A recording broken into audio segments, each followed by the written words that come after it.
Chart खोलते ही सबसे पहले एक ट्रेडर के माइंड में आता है कि क्या किया जाए, कौन से टाइम फ्रेम को देखा जाए ट्रेड लेने के लिए, किस चार्ट को देखा जाए, किस स्ट्रेटजी को देखा जाए। और माइंड इतना कंफ्यूज हो जाता है कि कोई सेटअप एक बाय कह रहा होता है, एक सेल कर रहा होता है, और उसी कंफ्यूजन और उस हड़बड़ी में जब बंदा ट्रेड लेता है एक ट्रेडर, तो वो उसको लॉस हो जाता है। सो गाइस, ये वीडियो उन लोगों के लिए है जो जो चार्ट ओपन करते ही समझ नहीं आती कि कहाँ से स्टार्ट किया जाए, सबसे पहले क्या देखना है, उसके बाद क्या देखना है। अगर आप लोग फ्री हो तो वीडियो देखो, अगर नहीं हो फ्री तो इसको सेव कर लो, उस टाइम पे देखो जिस टाइम पे आप लोगों के पास वक्त हो और कंप्लीट नोट्स बना सको आप, ठीक है। सो इस वीडियो के अंदर मैं आप लोगों को कंप्लीट बता दूंगा कि एक ट्रेडर कैसे अपना चार्ट ओपन करता है, कैसे उस पर वर्किंग करता है, कैसे ट्रेड सेटअप्स को निकालता है, ठीक है।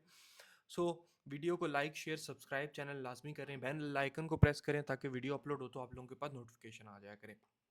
सो इसके बाद सबसे पहले ये हम करेंगे गोल्ड के ऊपर, क्योंकि मैक्सिमम पाकिस्तान, इंडिया, बांग्लादेश, यहाँ पर जितने भी ट्रेडर्स हैं, दुबई, ठीक है, सारे ऑलमोस्ट गोल्ड को लेके बैठे हुए हैं। तो हम स्टार्ट भी इसी को करेंगे। सो फर्स्ट ऑफ ऑल आपने करना ये होता है कि सबसे पहले आपने फॉरेक्स फैक्ट्री को ओपन करना है। यहाँ पर आने के बाद अगर इसका नहीं पता कि इसको यूज़ कैसे करते हैं, तो कमेंट में फॉरेक्स फैक्ट्री लिख देंगे, मुझे पता चल जाएगा, मैं डिटेल वीडियो बना दूंगा। तो सबसे पहले आप लोगों ने करना ये है कि फॉरेक्स फैक्ट्री पे आके फिल्टर में आना है, यहाँ पे अनटिक करके आज के दिन में देख लेना है कि कोई न्यूज़ तो नहीं है, कोई न्यूज़ इवेंट डाटा तो नहीं रिलीज़ हो रहा है। जैसे आज 8 मई है, तो हम 8 मई को आज एनएफपी का डाटा है ठीक 5:20 पे, और इस टाइम से 5:30 पे ठीक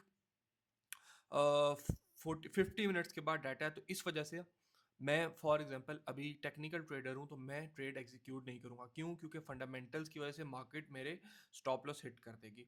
फॉर एग्जांपल कोई न्यूज़ का डाटा नहीं आ रहा, न्यूज़ आने में 4 घंटे हैं, 5 घंटे हैं, तो दैट्स ओके। अगर अभी डाटा आ रहा है तो अब मैं टेक्निकल्स के ऊपर फोकस नहीं करूंगा, ट्रेड नहीं करूंगा, ठीक है। क्योंकि मैं टेक्निकल एनालिस्ट हूँ, फंडामेंटल्स में मैं ट्रेड नहीं करता। फॉर एग्जांपल हमने, क्योंकि अब आपको समझाना है मैंने, तो अब फॉर एग्जांपल कोई डाटा नहीं आ रहा, तो सब इसके बाद मैं आ जाऊंगा चार्ट के ऊपर।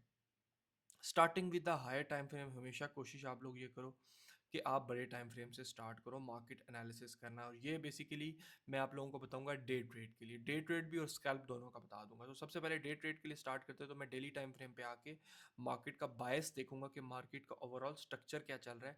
सो मार्केट स्ट्रक्चर के अकॉर्डिंग अगर मैं देखूं तो प्राइस अभी एक डेली टाइम फ्रेम के अकॉर्डिंग एक रिक्लेम कर रही है, जो इसने ये ड्रॉप रिट्रेसमेंट ली थी उसका रिक्लेम कर रही है। तो इट मींस कि जो प्राइस का एक ओवरऑल ट्रेंड है बुलिश, वो पॉज हुआ हुआ है, और उस पॉज ट्रेंड के अंदर मार्केट ने अपना अप ट्रेंड कंटिन्यू करने की पूरी कोशिश की है। वो मैं आपको किस तरह से बता रहा हूँ, क्योंकि देखिए प्राइस ऊपर गई, अब इसको चाहिए था एक नया लो क्रिएट करे कि इसने अपना डाउन ट्रेंड करना है, बट इसने क्या किया, इस तरीके से लोअर हाई क्रिएट करने लगी है। सो इट मीन्स के मार्केट का जो ट्रेंड है वो बायर्स की तरफ इंटरेस्टेड है, ठीक है। सो इसके बाद डेली टाइम फ्रेम के अकॉर्डिंग मैं यहाँ पे कुछ लेवल्स और लिक्विडिटी एरियाज मार्क कर लूँगा। उसके अकॉर्डिंग मुझे यहाँ पर एक इंपॉर्टेंट पॉइंट नज़र आता है, वो ये वाला है। क्यों? क्योंकि प्रीवियस मार्केट का इंपॉर्टेंट एक सप्लाई पड़ी हुई है यहाँ पर, और यहाँ पर लाजमी सी बात है छोटे टाइम फ्रेम के ब्रेकर ब्लॉक्स भी होंगे, ठीक है। 4 आवर के अंदर मुझे ये मिल गया। अब मैं एक बड़ा लेवल ड्रॉ कर लूँगा अप साइड पे कि मार्केट कहाँ तक जा सकती है। तो मैंने ये वाला एरिया मार्क कर लिया एज़ कम्पेयर टू दिस, क्योंकि ये वाला दूर है और 1 2 3 टचेस मार्केट ने इसको दिए हुए, तो मैं इस वजह से इसको मार्क कर लूँगा। अब इसके बाद आप लोगों ने करना ये है कि 4 आवर के अंदर आएंगे, टाइम फ्रेम शिफ्ट करेंगे, और यहाँ पर कोई अच्छे एरियाज मार्क करेंगे। अब यहाँ पर मुझे मजीद एरियाज निकल रहे हैं, निकलते हुए दिखाई दे रहे हैं। कैसे? जैसे ये एक मार्केट का इंपॉर्टेंट एरिया, इस पॉइंट के मार्केट ने लिक्विडिटी स्वीप की थी। सो यहाँ पर एक प्राइस का इंपॉर्टेंट की पॉइंट है यहाँ पर, ठीक है। इसके बाद मैं और एरियाज निकाल लेता हूँ। अब ये एक मार्केट का ऑर्डर ब्लॉक था जो कि यहाँ पर टैप हो चुका है, ये वाला इंपॉर्टेंट एरिया है जो कि ऑलरेडी मैंने मार्क किया हुआ है। सो मैं यहाँ पर प्राइस के अंदर और की इंपॉर्टेंट एरिया देखूंगा। जैसे ये इस एरिया को अगर थोड़ा सा ऊपर कर दिया जाए, तो ये हमारे पास फेयर वैल्यू गैप भी क्रिएट हो जाएगा, ये वाला, ठीक है। अब मैं देखता हूँ कि इससे नीचे कोई एरिया है या नहीं, तो फिलहाल नहीं है, तो 1 आवर के ऊपर आ जाएंगे। 1 आवर के ऊपर आके बाय की ट्रेड को प्लान करेंगे, क्योंकि मार्केट का जो ट्रेंड है ओवरऑल वो बुलिश है, जो कि हमने बड़े टाइम फ्रेम को देख के आइडेंटिफाई कर लेता है। यहाँ पर मैं देखूंगा कोई ट्रेंड लाइन, कोई इस तरह का स्ट्रक्चर तो नहीं ड्रॉ हो रहा है, तो मुझे नजर आया कि यहाँ पर एक ट्रेंड लाइन भी ड्रॉ हो रही है।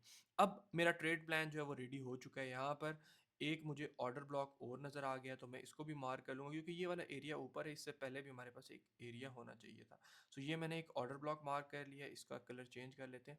अब इस तरीके से मैं अपनी ट्रेड की प्लानिंग करता हूँ लाइव में भी, और इसी तरीके से कम्युनिटी के साथ भी शेयर करता हूँ। अगर आप कम्युनिटी के साथ अटैच होना चाहते हैं तो यहाँ पर मैं टेलीग्राम कम्युनिटी, जो पब्लिक कम्युनिटी है, उसका लिंक ऐड कर दूंगा, उसको ज्वाइन कर लें।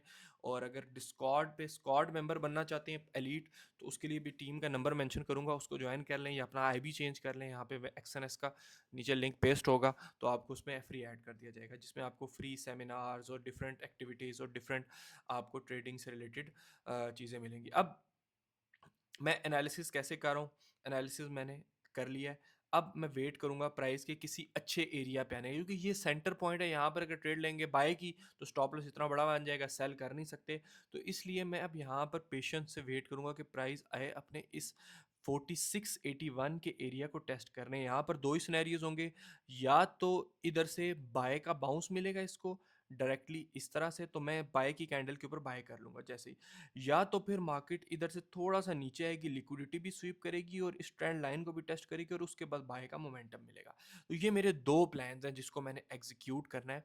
हमेशा माइंड में रखें कि 2 प्लान्स रखें, ए नहीं होता तो बी हो, बी नहीं होता तो आपके पास सी प्लान भी होना चाहिए। वैसे नॉर्मली कम से कम 2 होने चाहिए, लेकिन 3 भी हो तो अच्छी बात है। अब जैसे मेरे पास प्लान ए ये है कि यहाँ पर आता है और यहाँ से मुझे कोई भी बुलिश इनगल्फिंग या बाय की कैंडल मिलती है तो मैं बाय कर लूँगा, ठीक है। स्टॉप लॉस इस ट्रेंड लाइन के नीचे लगा दूंगा, और अगर यहाँ से मिलता है तो भी यहाँ से बाय करूंगा। स्टॉप लॉस फिर इसी ट्रेंड लाइन के मेरा नीचे कहीं सराउंड अबाउट इस एरिया पे लग जाएगा। ये मेरे पास प्लान, और इस तरीके से मैं अपनी गोल्ड की एंट्रीज को प्लान करता हूँ। फॉर एग्जाम्पल प्लान सी भी मेरा अक्सर होता है। अगर मार्केट इस एरिया को भी, इस एरिया पे भी कोई कन्फर्मेशन इसको ब्रेक कर देती है, तो फिर मेरे पास जो लास्ट वैलिड पॉइंट होगा वो ये वाला एरिया होगा, जहाँ से अगर मार्केट ने बाय का सिनेरियो दिखाया तो फिर हम बाय करेंगे, अदरवाइज बाय की हम जो अपॉर्चुनिटी है उसको वेट करेंगे और कोई और ट्रेड सेटअप देखेंगे अगर बन रहा हुआ। सो इस तरीके से आपने प्लानिंग करनी होती है गोल्ड को। अब किसी हम फॉर एग्जांपल करेंसी पे चले जाते हैं, यहाँ से बिटकॉइन को देख लेते हैं। अब बिटकॉइन के ऊपर ये ट्रेड सेटअप मैंने अपनी कम्युनिटी के साथ शेयर किया था, and look at this amazing stats कि किस तरीके से बिल्कुल कुछ पॉइंट से स्टॉप लॉस हिट नहीं किया, मार्केट ने आके एग्जैक्ट टारगेट हमें दिया है। अब इसके बाद मैं कुछ करेंसी पेयर्स को देखता हूँ और आपको बताता हूँ। फॉर एग्जांपल अभी मैंने इस पे ट्रेड करनी हो, ठीक है, यूरो यूएसडी पे, तो मैं बड़े बड़े टाइम फ्रेम से स्टार्ट करूँगा। बड़े टाइम फ्रेम पे आने के बाद मार्केट स्ट्रक्चर देखा, प्राइस एक रेंज में चल रही है। रेंज में कैसे चल रही है अगर आप यहाँ पे देखें तो ये कुछ इस तरह से मार्केट एक साइड वेज चल रही है। 4 आवर के टाइम फ्रेम पे आएंगे तो वो उसमें भी वही पिक्चर नज़र आ रही है। सो ये वाला एरिया है जहाँ पे सेलर्स जो है ना वो एक्टिव होते हैं। तो अब इसमें तो एनालिसिस और बनता नहीं है, तो 1 आवर के ऊपर आके बस सिंपल मुझे प्राइस चाहिए इन एरियाज़ पे। ये मेरे पास जो एरियाज़ हैं ये मेरे पास सेलिंग एरियाज़ हैं। यहाँ पर मुझे कोई भी सेल की मिलेगी तो मैं इसको सेल करूँगा। टारगेट में ज़्यादातर लोग गलती ये करते हैं, वो टारगेट ये लगा दे। मेरे भाई टारगेट इतने दूर नहीं लगाएं। टारगेट हमेशा 2 रखते होते हैं, एक 1 और TP2। अब TP1 रखने का सिंपल सा तरीका है कि अगर मार्केट रेंज में चल रही है तो आप रेंज को कैलकुलेट करो पूरा, कितने पिप्स की रेंज है। फॉर एग्जाम्पल 100 पिप्स की रेंज है तो 50 पिप्स पे मेरा पहला टारगेट होगा ये वाला। आप देखो 50 पिप्स पे ये इसका एक सपोर्ट एरिया भी बन रहा है।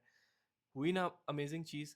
अब 50 मैंने तो इसको नहीं देखा, लेकिन 50% कैलकुलेट किया तो यहाँ पर इसके इंपॉर्टेंट पॉइंट में, तो टारगेट 1 ये होगा, टारगेट 2 ये होगा। सो इस तरीके से मैं जस्ट प्लान करता हूँ अपनी एंट्रीज को।